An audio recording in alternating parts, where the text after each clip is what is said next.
The small and medium enterprises are recognized as catalysts for the economic development and transformation of economies in the globe. Islamic finance has grown to be an integral part of the global financial market, gaining traction as a promising alternative financing vehicle for nations that seek to address infrastructure deficits, achieve sustainable development, and MSME growth. Islamic microfinance banks are vital agents that can support the growth of micro-enterprises in Nigeria, while the non-interest environment provided by the Islamic MFBs create opportunities for funding of micro-businesses, which constitute over 70% of the MSME. Welcome to the Islamic Finance Weekly. This episode we will discuss Islamic microfinance and Nigeria's socio-economic development. Joining us on the program today is the Managing Director of Al-Hayat Microfinance Bank, Ogun State, Mr. Raheem Musa. Good afternoon, Mr. Raheem, and thank you for being with us this afternoon. Yeah, pleasure to you. Micro-enterprises constitute a critical part of the Nigerian economy with 41.5 million small businesses. Tell us how Islamic microfinance companies support local businesses. From your introduction, you made us know that the importance of MSME in any economy globally, Nigeria included. But as of today, one of the main sector that is contributing very well to any economy is micro-enterprises. All over the world, micro-enterprises contribute about 80% to employment generation, which is very good. Also, about 50% to GDP, and it constitutes about almost 90% to the business generally. So this is telling us, this statistic is telling us that the sector is very, very important. It must not be played with at all. So as a result of that, firstly, this year we are having a lot of crises, starting from COVID-19, NSAS protests, all these crises, oil price. Exactly. All of this affected the sector very, very, very, very much. So as a result of that, Nigerian government has done a lot of things to stimulate the economy through a lot of economic stimulus. A lot of interventions has been done to rescue the industry. That now, despite all this factor, we are still having some challenges. From a statistic, we have almost 50 to 60% unserved and underserved in this sector. So Islamic finance come to provide a solution. Those who are unserved, those who are underserved, or those who are not included, Islamic finance come to rescue this problem. Firstly, by what? By including those who have been excluded. That's number one. Also, to serve those who have been, exactly. Also, to serve those who have been unserved. Those who have been excluded, are unserved or underserved. There is a reasons that might cause that. Maybe through religious belief, maybe through other reasons. But Islamic finance is an alternative that comes to support the conventional whatever we are having. So Islamic finance has a goal. Its goal. One of the goals is to support, is to create a to redistribute wealth. That's one of the goals. To reduce poverty. Islamic microfinance, that's one of the goals. Reduce poverty, activate the active poor.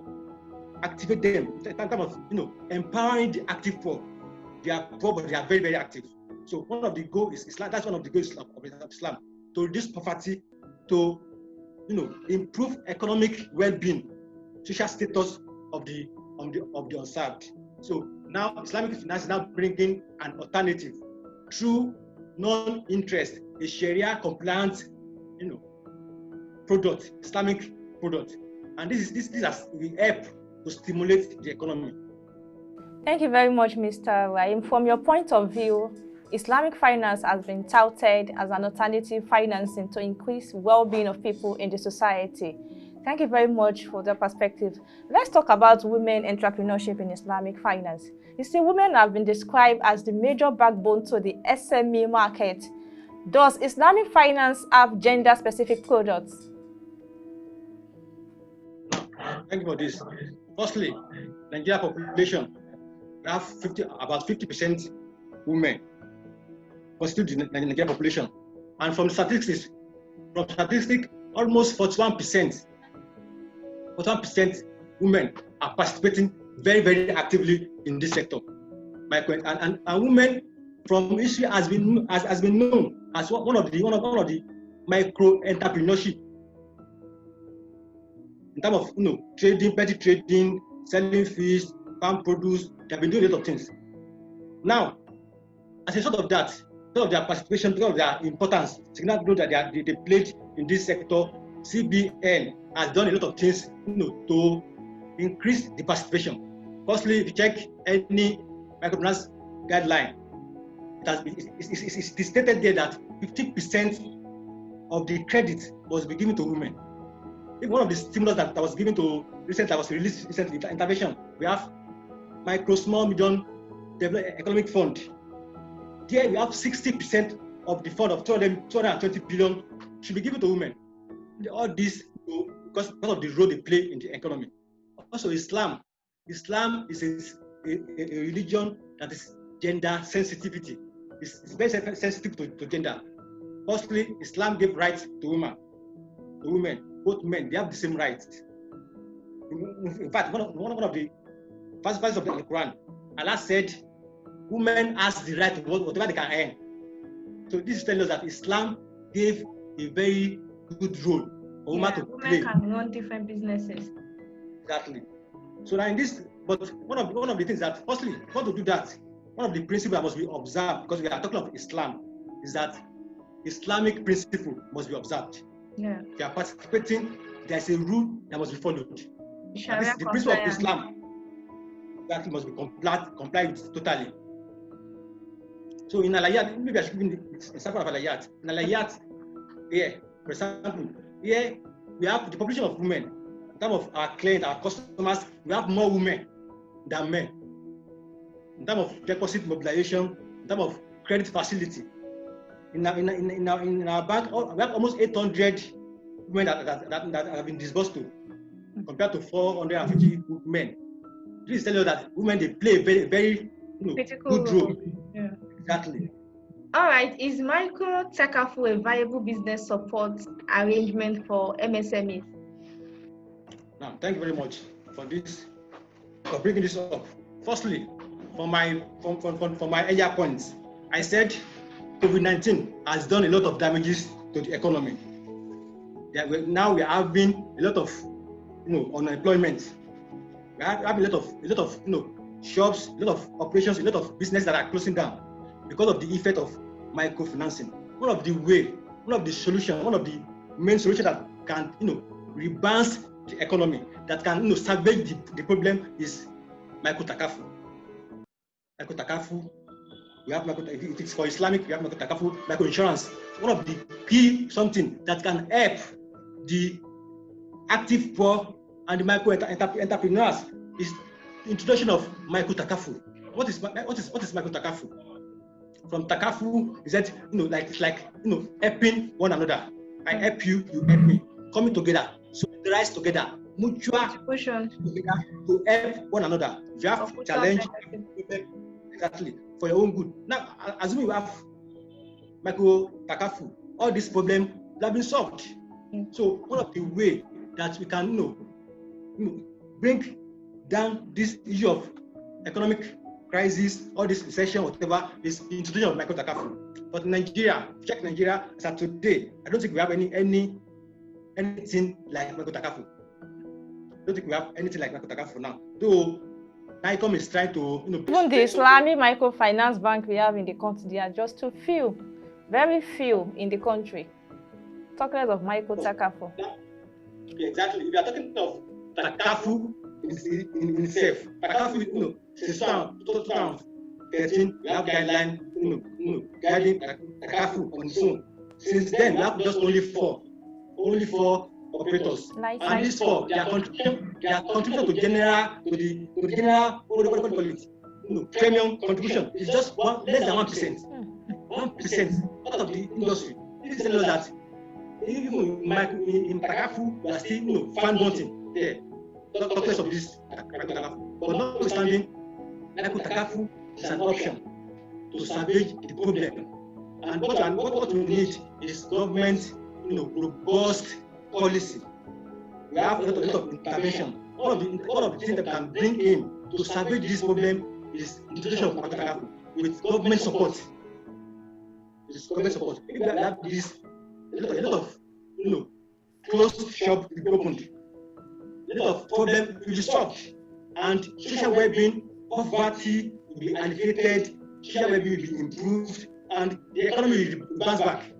So I think generally the Islamic finance institutions in Nigeria really need the support of government, because when we are talking about the conventional banks, microfinance banks in Nigeria, we have over 900 conventional microfinance banks in Nigeria, while the Islamic microfinance bank are just few. So the institution really need the support of the government and other stakeholders to support and collaborate and work towards this. One of the ways government can come in is to assist microfinance institution, be it Islamic one or non-Islamic one. Firstly, once the micro-entrepreneurs they are affected, we are telling that a lot of shops has been closed. As that is affecting them, the bank is also suffering. Recently, we said about 42 or 45, microfinance bank license was withdrawn. More will be done in a couple of years if government support. We have a lot of support for government. Government has supported health plan. They have a lot of stimulus package, but something must be done for also microfinance. Because if you compare what you are having now, instead of COVID-19, the non-performing loan now compared to last year, it is huge. Yeah, so very huge. Sector needs government support for them to be able to stimulate, to help, to have more access to finance for the micro entrepreneurs. Thank you, Mr. Raheem. Leasing is an important facility granted by conventional microfinance banks. Does Islamic finance have similar loan assets? No, thank you very much. Firstly, listen, we are talking of listen. Firstly, Islam is a comprehensive religion. Islam, has impact in all. Just mention it. In all aspects. Aspect of life. That's why Islam is even life itself. Covers everything. You want to eat, Islam teaches you everything. So in terms of leasing, Islam have an alternative, and that is called Al-Ijara. Yeah. What is the leasing? We are talking about leasing. It's just a contract between the lessor, owner of an asset, and the lessee for a period of time in exchange of some rental or certain period. The definition is very, very similar to that of Ijara, Mujib and Wajib, or the lessor and the lessee. It's the same thing. But we have only something that is because of the interest elements in that of the leasing. Islamic provide another alternative, which is Ijara, and it's a very good alternative to leasing. So in Ijara, for example, Ijara, as I said, it's leasing. The only main difference is, firstly, in that of leasing, their interest is predetermined. They will charge it before whatever. For Islam, you won't charge it. You must have deliver the asset before charging your rental fee. That's number one. Number two, in terms of if there's default, this convention, whatever, they will charge penalty charges or whatever. But Islamic, nothing like that. Even if you charge it, you just channel it to charity. You won't add it to your P&L. So we have a lot of many types of Ijara. We have auto financing, we have housing, we have many. But for microfinancing or for we in Al-Hayat, in what you are doing in Ijara is just auto financing and housing. Auto financing and housing. And for this year alone, we have done a lot, almost 200 tricycles, in line with Ijara principle. While Ijara by Akinyele, that is after they have completed the whatever, they say belong to them.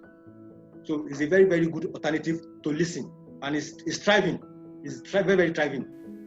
Okay, you said earlier that we have few Islamic microfinance banks in Nigeria, despite the fact that the country has a Muslim population of 50%. As the managing director of Al-Hayat MFB, what role can the microfinance banks play in improving financial inclusion in the country as we are in 2021? Number one, creating awareness. The awareness about Islam and creating awareness is number one. Number two, education. Education. Most people, even the Muslim populace, they can't differentiate between interest and it is markup, profit. They can't differentiate. Everything is just same thing.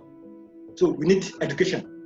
So through creating more awareness in terms of jingles, in terms of advertisement promotion, let us create awareness. We penetrate the market. We can start from bit organization, mosque to mosque area. We need to create more awareness. That's number one. Number two, education. We need to educate, to train. So that's number two. So once people are aware of it, secondly, they are educated of the benefit that something give them. People surely in 2021 people will we took in. Number three is that of skill. There's lack of skill. How many people? How many? Even among the practitioners, how many of them have the skill? Know more about Islamic whatever. So what you that as a practitioner you don't know it? What do you want to sell? So also we need to and government need to come in through this because this sector, especially Islamic, has a lot of things to offer. Some of transparency, equity, and fairness. So I'm sure. And also one of the things is that the Islamic microfinance, they have an organization formed. So through this, we are also creating awareness, also a lot of advocacy, a lot of meeting, and believe me, in 2021 more will be done, and more Muslim and non-Muslim will be included financially. So when compare the conventional microfinance bank with Islamic microfinance bank, from your experience, why do we have low rates of Islamic microfinance banks in the country? Please, from my own little something, I know that a lot of people are coming up. Firstly, if not because of the change in what you call this capital requirement, whatever, change from 20 million naira to 200 million naira, 100 million naira, what have you. A lot of Muslim organizations, they are even set. Even some of organizations, Muslim, entrepreneur, has even paid the capital what was done to them. So what we need is that we need collaboration. We need collaboration for we in Al-Hayat. Where do we start from? We start from just cooperative society, and our cooperative society, formed, and we have many other cooperative society. They should take from that. So we need collaboration. We need also funding, be it through crowdfunding, for example now, we Al-Hayat, Al-Baraka, we are meeting, and we are ready. We are sensitizing a lot of people who have the intention of establishing Islamic microfinance bank. They are coming to us, and we are giving them a lot of way out, how to ensure that they get the journals. So hopefully in 2021 we are expecting a lot of at least 2 or 3 banks to join us. Hopefully. Let's talk about Al-Hayat Microfinance Bank. How can someone invest in your organization, and what will be the returns? Our investment in Al-Hayat, we have investment, we call it investment accounts. And this one we distribute from fixed deposit, whatever. Now, investment accounts, we follow the principle of Mudoraba. Okay. Mudoraba. At times, the principle of Mudoraba, at times we use Bukola. That will be two. We use the two. At times we combine, at times we differentiate. We use Mudoraba and we use Bukola. Some of our investors, they bring their money. And we serve as an agent through Bukola to help them invest with little commission from their returns. We do that very, very often. Also, we do Mudoraba and unrestricted. There's none of our investors who have deposits in our investment accounts dictate to us. So they have a trust, know that their money is safe with us, and we are going to invest in very good places. So we have a lot of projects that we are doing. People will invest, and at the end of the day, we share profit. Firstly, our return is 40-60. 40-60. We take 60%, we take 40. Because issue of Mudoraba, there's any loss, the banks bear the brunt. So out of the 60%, we have some reserve that we take care of any eventualities that may occur in future or whatever. So our return, and sincerely, since we started, everything has been doing fine. Our customer, even if we compare our rates, what we are given now, for example, now most of the people that are investing in treasury bill, that's fraud. So people are now coming to us because we have a very good one that is better than even treasury bill, and we are getting grant. So how has Al-Hayat convinced Muslim and non-Muslim that Islamic micro-insurance is the best option in Nigeria, particularly the southern region of Ogun State? Thank you so much. Let me use the example of our bank. Here, as I said, the non-Muslim, they form major part of our customer, even major. We compare, we are using religion as a divide. We have Christian that are very close to Muslim, our population. At least in our bank, we have almost 45% Christian, and they have a very good trust in us. One of the customer wrong we had, even pastor, clergyman, they came and they are telling about Islamic, the benefit they have achieved. What they cannot. There was a customer that came to us, our customer, and he told us that since he joined Al-Hayat, it has been, his business has been growing very, very well, geometrically, compared to number of years that he has used with all this computer, whatever. So here we are convincing them. We are even telling them about the principle of Islam, the benefits Islam comes to our. Also our staff, we have many staff that are Christians. They are Christian. They are trained on Islamic financing, and they are doing that. Even they are inviting their pastor to come and benefit from the beauties of Islam. So we are doing our best, and we are continue to do this. All right, Mr. Abdul-Rahim, thank you very much for the information you provided on the topic. We appreciate and hope to feature you again on the program. Thank you so much. Islamic microfinance is a new market in the non-interest finance that has huge prospects of unlocking economic opportunities for Nigerians and deepening financial inclusion. It also has the potential to promote women and youth empowerment alongside the development of micro businesses that are majorly Sharia compliant. A major challenge for the growth of Islamic microinsurance is the limitation in the area of products, low rate of Islamic microfinance bank in Nigeria and their services. Going forward, there will be need for a robust survey that assesses the needs of MSMEs, low-income earners, and the unbanked people in the country to design products that suit the various segments of the market. This also calls for the strengthening of the guidelines of the Central Bank of Nigeria on non-interest finance instruments that should encourage Islamic microfinance to support Nigeria's socio-economic growth. Join us next week for another interesting conversation. Log on to www.proshareng.com to read our Islamic finance news stories and watch videos on Web TV banking channel. Thank you for watching and have a pleasant day.